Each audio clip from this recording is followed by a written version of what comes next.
तप्तजीवनम् कविभिरीडितम् कल्मषापहम् श्रवणमङ्गलम् श्रीमदाततम् भुवि गृह्णन्ति ते भूरिदा जनाः नारायणम् नमस्कृत्य नरं चैव नरोत्तमं देवीं सरस्वतीं व्यासं ततो जयमुदीरयेत् वसुदेवसुतं देवं कंसचाणूरमर्दनं देवकी परमानन्दं कृष्णं वन्दे जगद्गुरुं कृष्णं वन्दे जगद्गुरुं कृष्णं वन्दे जगद्गुरुं कृष्णकन्हैया लाल की जय। ओम श्री ब्रह्मणे नमो नमः। ओम श्री परमात्मने नमो नमः। ओम जगन्मात्रे नमो नमः।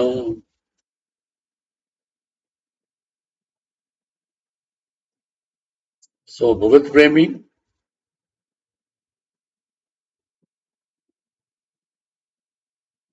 आत्मज्ञान प्रेमी, सदन प्रेमी भाइयों ने बहनों ने મારા હાર્દિક નમસ્કાર।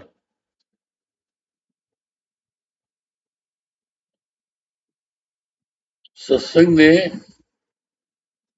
આપણે અગણીએ છીએ। સત્સંગ પ્રત્યે જો ધ્યાન આપવું જોઈએ આપતા નથી। એના કારણે આપણા જીવનમાં દુઃખો છે, હતાશા, નિરાશા છે। પણ જ્યારે સત્સંગ થાય ત્યારે પરમાત્મા, અને પરમાત્મા કેવો છે? અત્ર અત્ર તત્ર સર્વત્ર દર રહેલો છે। એ પરમાત્મા સાથે પ્રેમ થાય પછી બધા દુઃખો, બધી ચિંતા, બધી વ્યથા દૂર થઈ જાય, જીવન આનંદમય થઈ જાય। એટલા માટે સત્સંગ વિશેષ મહત્વ છે। વેદ વાક્ય તો જ કહે છે કે તત્વમસી, કે જે ભગવાનના જે ગુણો છે તારા પણ છે। તત્વમસી, તત એટલે તું, તત એટલે તમ તત અસી, તું જ પરમાત્મા જેવો છે, તું પરમાત્મા છે। એ ક્યારે બને? કે જ્યારે આ જીવાત્મા અને પરમાત્મા એક થઈ જાય ત્યારે। દુર્ભાગ્ય અહંકારને કારણે મનુષ્ય 100 વર્ષ જીવે તો એ ભગવાનની અલગ અલગ રહે છે। પણ જ્યારે સાચા દિલથી ભગવાનને પ્રેમ કરે, એક થાય, ત્યારે જીવન એનું ઉન્નત બને છે, દિવ્ય બને છે, ને જીવનનો આનંદ માણી શકે છે। એટલું જ નહીં, પણ એને મૃત્યુનો ભય રહેતો નથી। એ માને છે કે મૃત્યુ એ તો મારા વાલાને મળવાનો સમય છે, આઈ મિલન કી બેલા। તો આ શસ્ત્રનો મહિમા છે। આજે આપણે ભગવાનની લીલા વાત કરીશું। ભગવાનના જીવનનો એક પ્રસંગ એ લીલા છે। શા માટે? કે ભગવાન આપણા માટે લીલા કરે છે, જેથી કરી આપણું જીવન ઉન્નત બને, આપણું જીવન પરમાત્મામય બને, અને આ જીવનમાં પરમાત્માને સાક્ષાત કરી શકીએ। કથા શ્રવણ એટલા માટે છે,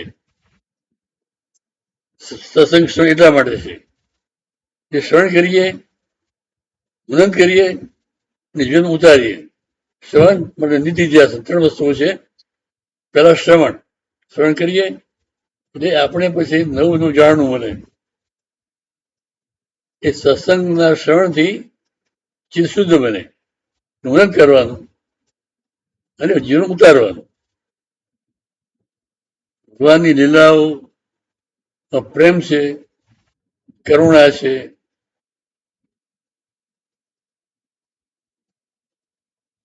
આનંદ છે। ભગવાન એમ આપણે સંદેશ આપે છે કે જે હું કરું છું એવું તમારે કરવાનું છે। કે મારા જીવનમાં તમને લાગે કે પ્રેમ છે, કરુણા છે, તો તમારે તમારા જીવનમાં પ્રેમ ને કરુણા લાવવાના। તો તમે ને હું એક જ બનીશું. કેવી સુંદર વાત છે. એટલા માટે ભગવાન અવતાર ધારણ કરે છે અને આપણે સંદેશ આપે છે. શા સંદેશ આપે છે? દિવ્ય જીવનનો. જીવનમાં આનંદ, શાંતિ અને પ્રેમ કેથી વધે એનો સંદેશ આપે છે.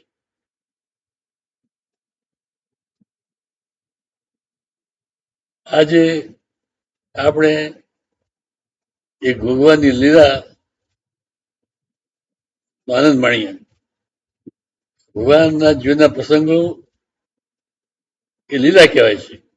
કારણ કે એમાં પ્રેમ હોય છે, આનંદ હોય છે અને પ્રેરણા હોય છે.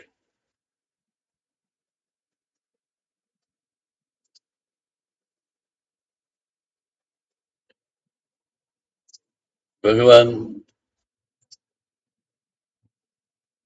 જીવનનો એક એક પ્રસંગ છે એ દિવ્ય છે, પ્રેમમય છે, આનંદમય છે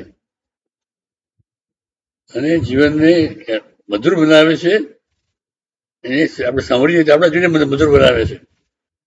એટલા માટે મહાપ્રભુજી વલ્લભાચાર્યજી કહે છે, મધુરાધિપતે રખિલમ મધુરમ. શ્રી કૃષ્ણ છે એ મધુરાધિપતિ છે કે એના જીવનમાં માત્ર માત્ર મધુરતા, માધુર્ય છે, પ્રેમ છે, કરુણા છે, આનંદ છે, માધુર્ય. મધુરાધિપતે રખિલમ મધુરમ. તો આપણે એક મધુર લીલા નું શ્રવણ કરીએ. ભગવાન નંદ મહાલયમાંથી વૃંદાવન ગાયો ચરવા જાય છે. સાથે ગોપ મિત્રો છે, ગાયો છે, વાછરડા છે અને કઈને જાય છે એનું સુંદર વર્ણન વ્યાસજી કરે છે. બરહા પીડમ નટરપુ કણયો કર્ણિકારમ બિભ્રદ્વાસ કનક વિષમ વજયંતીમ ચ માલામ ગંધ્રામ વૈણો અધર સુદર્યા પૂર્યન ગોપવૃંદૈ વૃંદારણ્યમ શબ્દ રમણમ પ્રાવિશદ કીર્તિ કીર્તિ. સુંદર શ્લોક છે. આપણે એમના વિશે ચર્ચા કરવાનો સમય નથી, પણ ભગવાન ગોપીઓ સાથે વૃંદાવનમાં જાય છે. હાથમાં બંસુરી છે, એ બંસુરીને વગાડે છે. બંસરી વાદનથી સમગ્ર વિશ્વ જાણે સબ થઈ જાય છે, આનંદ આનંદ થઈ જાય છે. આવી રીતે દરરોજ નંદ મહેલમાંથી ભગવાન શ્રી કૃષ્ણ અને બલરામ ગોપ મિત્રો સાથે વૃંદાવન જતા. એક દિવસે એમને પ્રસ્તાવ મૂક્યો કે મિત્રો,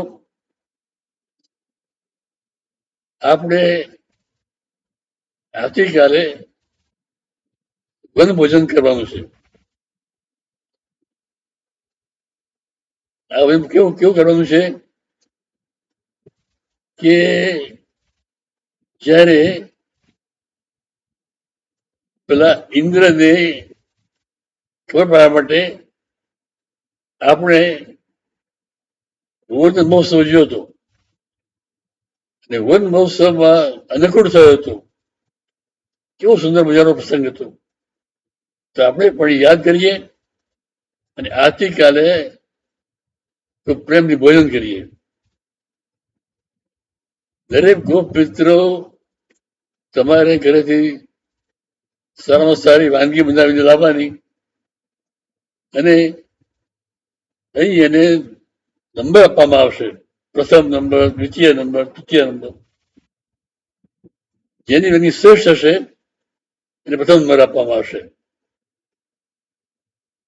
ગોપ મિત્રો આનંદ થયો. સાંજે બધા ઘરે ગયા.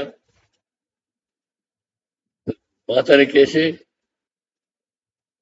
કે કાનુડાએ કહ્યું છે કે આવતીકાલે વન ભોજન છે, દરેકે સરસ મજાની વાનગી મને લાવવાની છે અને એમાં એની શ્રેષ્ઠ વાનગી છે અને પ્રથમ ધર્મ છે. માતા તમે સુંદર વાનગી તૈયાર કરો. ગોપીઓને શ્રી કૃષ્ણ ખૂબ અતિશય પ્રેમ હતો કે મારા કાનુડાની ઈચ્છા છે તો સુંદર રસોઈ બનાવું, હું સુંદર વાનગી બનાવું. એ ખૂબ પ્રેમથી આ બધી માતાઓ રસોઈ બનાવે છે. એમાં ફરસાણ છે, મિષ્ટાન છે, જાત જાતના ભાત ભાતના મિષ્ટાનો છે એ તૈયાર કરી રહ્યા છે. એમાં એક માતા છે, એકવાની માતા તો શ્રી કૃષ્ણના ખાસ મિત્ર મધુમંગલની માતા. મધુમંગલ બ્રાહ્મણ છે, એના પિતાશ્રી બહાર ગયેલા છે અને બ્રાહ્મણો સામાન્ય રીતે ગરીબ હોય છે એવું પણ એવો થયો. આમ સમૃદ્ધ કઈ રીતે તપની દ્રષ્ટિએ, જ્ઞાની દ્રષ્ટિએ ખૂબ સમૃદ્ધ, આર્થિક દ્રષ્ટિએ એ આપણને લાગે અકિંચન. આ સ્થિતિ હતી. મધુમંગલમાં વિચાર કરે છે કે આ કાનુડો છે એ તો મારો સાક્ષાત ભગવાન છે અને કોઈ પ્રેમ કરે છે તો મારે એના માટે સરસ વાનગી તૈયાર કરવી પડે. આંખમાં આંસુ આવી ગયા. ઘરમાં કઈ છે નહીં, શું બનાવું? આ સુંદર તક છે મારા કાનુડાને પસંદ કરવાની, પણ ઘરમાં તો કઈ છે નહીં. એમ કરતા કરતા નજર પડી કે છાશ, કઈ ના છાશ તો છે ને, એ મને છાશ પીવડાવું કાલે. આંખમાં આંસુ આવી ગયા કે મારા વાલા ભગવાન, તું તો ભાવનો ભૂખ્યો છે, પ્રેમનો ભૂખ્યો છે. મારી પાસે તો અત્યારે આ છાશ છે, એ છાશમાં સાકર નાખી હલાવી એ મને કહ્યું તું આ કાલ લઈ જજે. બધું મને ભલે. બીજા દિવસે બધા ગોપ મિત્રો વનમાં જાય છે. બપોરનો સમય છે, જમવાનો સમય થયો છે. એટલે પછી કહે છે કાનુડા આપણે જમી લઈશું. કાનુડા જમી લઈએ, ચોક્કસ જમી લઈએ. પણ મને જોવા દો કોની માથે કેવી રસોઈ બનાવી છે. એમ કરી અને કાનુડો થોડું થોડું ચાખે છે બધું. હા, તારી માતાએ સરસ રોટી બનાવી છે. કે છે કે આ મોહનથાળ તો તારી મમ્મીનો જ, કેવો સરસ બનાવ્યો છે. એક એક વસ્તુની પ્રશંસા કરે છે.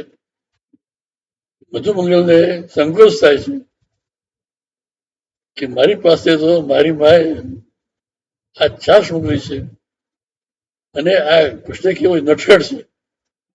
એ એમ કે છે કે જો આ મધુમંગલની માતા કેવી કંજૂસ છે કે એને છાશ મોકલી તો મારી માતાની મજાક ઉડાવશે. મારે સાંભળવું નથી. એટલે ચોરી છુપીથી મધુમંગલ ત્યાંથી એ બધું છાશ લઈ અને રવાના થઈ ગયો કે છાશ પી જાઉં, મને આપી જ નથી. કૃષ્ણ અંતર્યામી એને મતલબ કૃષ્ણ બધી વાનગીઓ ચાખવામાં વ્યસ્ત છે એ ખબર નહીં પડે. પણ જેવો મધુમંગલ જાય છે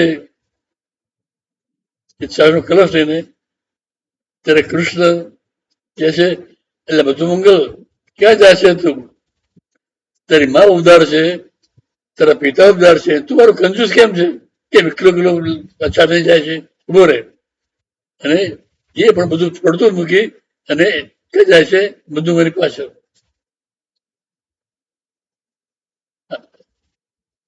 આંસુ છે. કૃષ્ણ તો અંદર આપી સમજી જાય છે. સારું, એ આ છાશ મને આપ.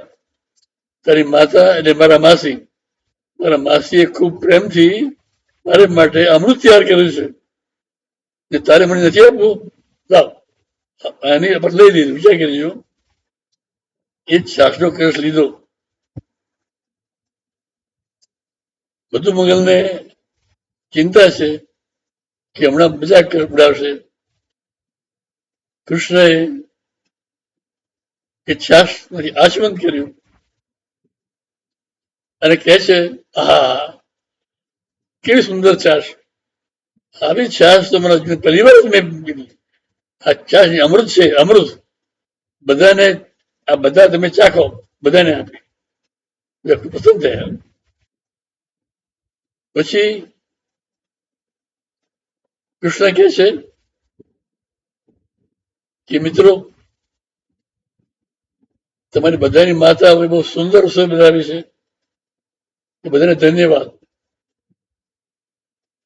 એ બધી માતાઓને રસોઈ મને પસંદ છે અને એ બધાને હું એ રસોઈ માટે અભિનંદન આપું છું, આભાર માનું છું. પ્રથમ મારે આપવાનું હોય તો કોને આપવાનું છે મારે? આ મધુ મંગલની માતાને.